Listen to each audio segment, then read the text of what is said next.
नमस्कार। हिंदी साहित्य की इस कक्षा में हम आदिकाल के बारे में अध्ययन कर रहे थे। उसी कड़ी में आज हम तत्कालीन परिस्थितियों का अध्ययन करेंगे। किसी भी काल की काव्य पर परिस्थितियों का जो दबाव है वह कितना अधिक होता है, इसका सटीक चित्रण महावीर प्रसाद ने अपनी एक पंक्ति में किया है कि साहित्य समाज का दर्पण होता है। साहित्य समाज का दर्पण है। इसका अभिप्राय है कि जो तत्कालीन परिस्थितियां हैं वह साहित्य को प्रभावित करती है। तो इसलिए जब हम आदिकाल की प्रवृत्तियों का, आदिकाल के साहित्य का, आदिकाल के इतिहास का अध्ययन कर रहे हैं तो हमारे लिए ये महत्वपूर्ण हो जाता है कि हम तत्कालीन परिस्थितियों का अध्ययन भी करें। कालगत परिस्थितियों का चित्रण करने का क्या औचित्य है, इस संबंध में महावीर प्रसाद द्विवेदी के समान ही आचार्य रामचंद्र शुक्ल का जो कथन है वह बहुत अधिक महत्वपूर्ण है। जबकि वह कहते हैं कि जबकि प्रत्येक देश का साहित्य वहाँ की जनता की चित्तवृत्ति का संचित प्रतिबिंब होता है, तब यह निश्चित है कि जनता की चित्तवृत्ति के परिवर्तन के साथ साथ साहित्य के स्वरूप में भी परिवर्तन होता चला जाता है। आदि से अंत तक इन्हीं चित्तवृत्तियों की परंपरा को परखते हुए साहित्य परंपरा के साथ उनका सामंजस्य दिखाना ही साहित्य का इतिहास कहलाता है। जनता की चित्तवृत्ति बहुत कुछ राजनीतिक, सामाजिक, सांप्रदायिक तथा धार्मिक परिस्थिति के अनुसार होती है। अतः कारण स्वरूप इन परिस्थितियों का किंचित दिग्दर्शन भी साथ ही साथ आवश्यक होता है। रामचंद्र शुक्ल ने ये जो बात कही है, ये वीर गाथा काल नाम की सार्थकता के प्रसंग में तत्कालीन परिस्थितियों को प्रभावी मानते हुए उन्होंने ये कथन कहा है। लेकिन जब हम समायोजित तरीके से इसका अध्ययन करते हैं तब ज्ञात होता है कि रामचंद्र शुक्ल जो बात कह रहे हैं वो किस संबंध में है। उनका अभिप्राय यह है कि साहित्य जिसे कहा जाता है वह जनता की चित्तवृत्ति का, मनुष्य जो सोच रहा है, आम मनुष्य जो सोच रहा है, व्यक्ति सोच रहा है, उसके चित्त में जो कुछ चल रहा है चेतन और अचेतन में, उन सब का समुचित संचित जो प्रतिबिंब होता है वही हमें साहित्य में दृष्टिगोचर होता है। और जैसे जैसे जनता की चित्तवृत्ति में परिवर्तन होता है, मनुष्य के सोचने, विचारने, चेतन अचेतन की जो वृत्तियां हैं उनमें परिवर्तन होता है, उसी के समान साहित्य के स्वरूप में भी परिवर्तन हम देख सकते हैं। और जो शुक्ल जी हैं ये बात कह रहे हैं कि जनता की जो चित्तवृत्ति में परिवर्तन होता है ये अनायास नहीं होता, बल्कि इसके पीछे कुछ राजनीतिक, सामाजिक, सांप्रदायिक और धार्मिक जो परिस्थितियां हैं वह उत्तरदायी होती है। अतः हमें जब हम किसी काल का अध्ययन कर रहे हैं तो इन परिस्थितियों का दिग्दर्शन करना भी उचित है। तो इसी रूप में हम आदिकाल की परिस्थितियों का अध्ययन करेंगे। सबसे पहले हम लेते हैं राजनीतिक परिस्थितियां।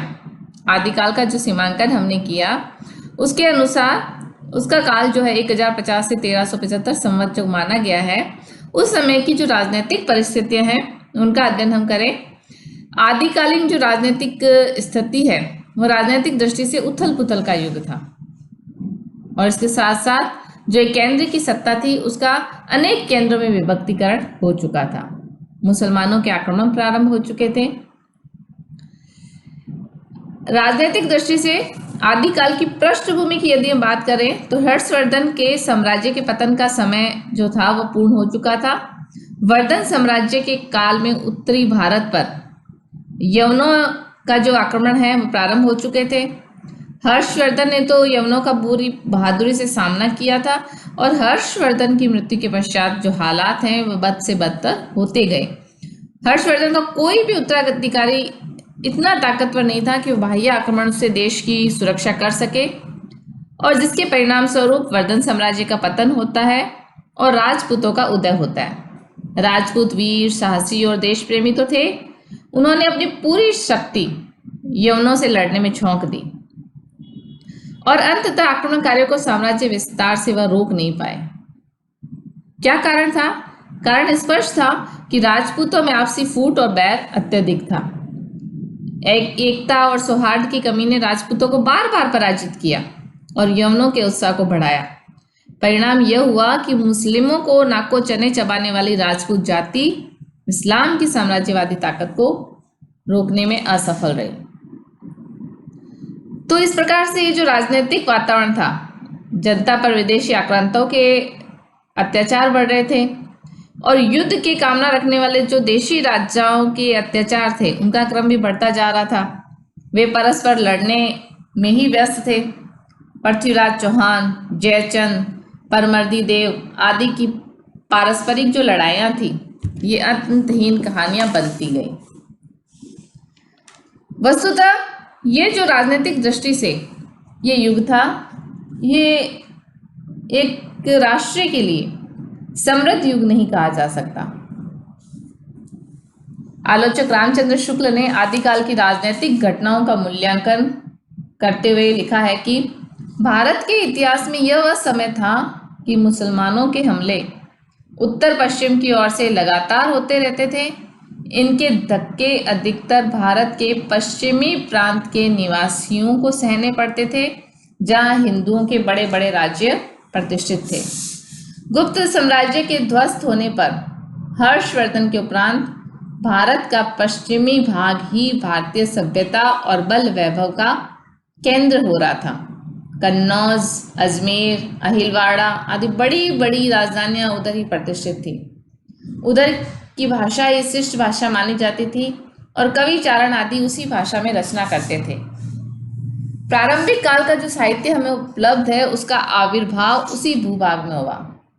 अतः यह स्वाभाविक है कि उसी भूभाषा की जनता की चित्रवृत्ति की छाप उस साहित्य पर हो। इसी प्रकार से हम तत्कालीन धार्मिक पृष्ठभूमि को देखते हैं, परिस्थितियों को देखते हैं। तो ये जो समय था ये अनेक प्रकार के धार्मिक विश्वासों से घिरा हुआ समय था। बौद्ध धर्म का ह्रास हो रहा था, ब्राह्मण धर्म का जो पुनरुत्थान है वह आडंबरों के रूप में हो रहा था, इस्लाम का प्रवेश, लोगों में आत्मविश्वास की कमी, ये सब कुछ इस काल की धार्मिक परिस्थितियों में देख सकते हैं। ब्राह्मण धर्म की जो विजय पताका है सर्वत्र फहरा रही थी। बौद्ध धर्म है वह अपनी जो जड़ें हैं वह गहरी कर रहा था, लेकिन इसमें जो महायान शाखा के तंत्र मंत्र, जादू टोने, ध्यान धारणा आदि के कारण इसका जो रूप है वह ह्रास की तरफ जा रहा था। लोगों में हम देखते हैं कि आत्मविश्वास की कमी होती जा रही थी। इस्लाम के प्रवेश के साथ एक नए धर्म का प्रवेश भारतीय समाज में हो रहा था। पुजारी और महंत धर्म के सच्चे स्वरूप से दूर भाग रहे थे। धार्मिक स्थलों का मुख्य कार्य धन संग्रह था, जिसका पता हमें मोहम्मद गजनवी के सोमनाथ मंदिर को लूटने से प्राप्त धन से पता चलता है कि उसमें कितना अथाह धन एकत्रित किया गया था। धार्मिक अशांति के इस काल में एक बाहरी धर्म इस्लाम का प्रवेश भी महत्वपूर्ण था। धर्म और साहित्य के परस्पर तादात्म्य का सजीव उदाहरण आदिकाल में प्रत्यक्ष देखा जा सकता है। उदाहरण के लिए सिद्धों ने बौद्ध धर्म के वज्रयान तत्व का प्रचार करने के लिए जन भाषा में सिद्ध साहित्य लिखा। इन सिद्धों में सरहप्पा, शबरप्पा, लुईपा, कणप्पा आदि प्रसिद्ध हुए। सिद्धों ने जिस तरह वज्रयान का प्रचार किया, उसी प्रकार कविता के माध्यम से जैन साधुओं ने अपने मत का प्रचार किया। जैन साधुओं ने रास को एक प्रभावशाली रचना शैली का रूप दिया। योग साधना की प्रतिक्रिया में नाथ पंथियों की हठ योग साधना प्रारंभ हुई और जिसका समय 12वीं से 14वीं शताब्दी माना गया है। तो कुल मिलाकर हम देखते हैं कि धार्मिक दृष्टि से कुछ इन बिंदुओं के अंतर्गत तत्कालीन परिस्थितियों की गणना की जा सकती है। सामाजिक स्थिति की यदि बात करें तो आदिकाल की जो राजनीतिक हलचल, धार्मिक मत मतांतरों का जो सामाजिक जीवन पर प्रभाव है वह देखा जा सकता है। जिस युग में धर्म और राजनीति की दशा दयनीय हो, उस समय उच्च सामाजिकता की विशेष आशा की भी नहीं जा सकती। तत्कालीन काव्य के अध्ययन से हास्योन्मुख सामाजिक स्थिति का पता चलता है। राजाओं का जीवन विलास में था, स्त्रियों की दशा दयनीय थी। ये सब कुछ तत्कालीन सामाजिक स्थिति में हम देख सकते हैं। सामंतों और राजपूतों की वीरता श्रेष्ठत्व की निशानी थी। राजपूत पुरुष ही नहीं बल्कि राजपूत स्त्रियां भी वीरता और उत्सव के भाव से भरी हुई थी। जौहर की ज्वाला में जलकर मर जाना उनकी आत्मरक्षा का हथियार, ये हम कई कहानियों में, कविताओं में, काव्य में देखते हैं। राजाओं के जीवन का जैसा कहा गया कि विलासपूर्ण जीवन था, वे या तो ऐश्वर्य और भोग में डूबे राजा जी रहे थे या फिर युद्ध करते और अधिकांश समय अंतःपुर में अपनी उपपत्नियों, महिषियों और रक्षिताओं के साथ रहा करते थे। प्रजा की जो स्थिति थी इस समय अनिश्चितता में थी। सेना में भर्ती सैनिकों की पत्नियों के लिए युद्ध में मारे गए पति की मृत्यु के उपरांत आत्मरक्षा का जो प्रश्न है वह मुंह बाये खड़ा रहता था। बहुपत्नी प्रथा, बाल विवाह, पर्दा प्रथा, सती प्रथा ने स्त्रियों के जीवन और मृत्यु दोनों को ही दूभर बना दिया था। स्त्री पुरुष की भोग्या बनी हुई थी। पुरुष का स्थान स्त्री से ऊंचा और आदर का था। बिसल देव रासो जो आदिकाल की एक महत्वपूर्ण रचना है, उसकी जो नायिका है उसके करुण क्रंदन में हम तत्कालीन सामाजिक स्थिति में स्त्रियों की अवस्था को महसूस कर सकते हैं, जब वह कहती है, स्त्री जन्म कोई दियो रे महेश, अवर जन्म थारे घृणा रे नरेश। तुमने मुझे स्त्री का जन्म क्यों दिया? तुम्हारे पास और भी बहुत सारी योनियां थी जहां तुम मुझे जन्म दे सकते थे। शासन और धर्म दोनों ही जनता को दिशा प्रदान करने में असमर्थ दिखाई देते हैं। समाज में ऊंच नीच, वर्ग भेद की जो भावना थी वो बहुत गहरी थी। समाज में शिक्षा का अभाव था। तो इस प्रकार हम देखते हैं कि तत्कालीन जो सामाजिक स्थिति है वह आदर्श स्थिति नहीं कहा जा सकती। सांस्कृतिक दृष्टि से यदि बात की जाए तो आदिकाल का समय सांस्कृतिक दृष्टि से उत्कर्ष का था। संगीत, चित्र, मूर्ति, स्थापत्य कला और संस्कृति के भाव स्पष्ट परिलक्षित होते थे। मोहम्मद गजनवी के लिए भारतीय कलाओं के श्रेष्ठ नमूने ईर्ष्या के विषय बन गए। सांस्कृतिक जीवन में बड़ा बदलाव इस्लाम के प्रवेश के बाद आया। इस्लामिक मतवाद दो जातियों हिंदू और मुसलमानों में सांस्कृतिक समन्वय लाने में पूरी तरह सफल नहीं हुआ।